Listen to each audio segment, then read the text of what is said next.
let's take a look at the idea of iterated integrals. Now, suppose that f of xy is integrable on the rectangular region AB by CD. Then what we have, or should I say simply consider the integral from C to D of f of xy dy. If you think of this integral, this is actually giving you instructions to integrate this with respect to y. So in this case, x is going to be treated as if it were a constant. Now the result will be a function in x. Now this idea, actually I should probably write that down here, result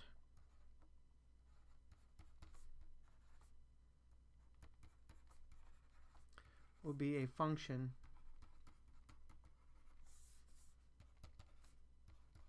in x. So what this is actually called is referred to as simply partial integration.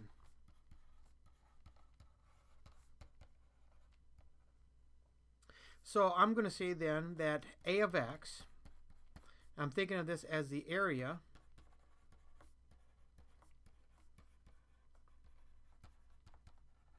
as a function of x. This is going to be equal to the integral from c to d of f of xy dy. So if I take this integral and now I integrate with respect to x, I will have the integral from a to b of a of x dx, which is actually the same as the integral from a to b of the integral from c to d of f of x y dy dx. And of course, I'm thinking of this right here. That is what a moment ago I said is my a of x. Now, when you look at this notation, what this is saying is that first integrate with respect to y, and then second integrate with respect to x. So I think of this as integrating inside out, so to speak. I'm working on the inside, and I'm going to work my way out.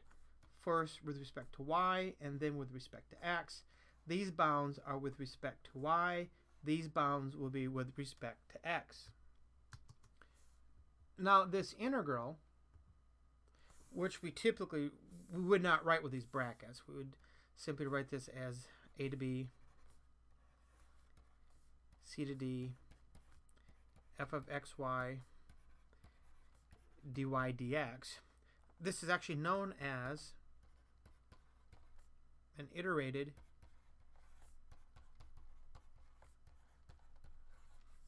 integral.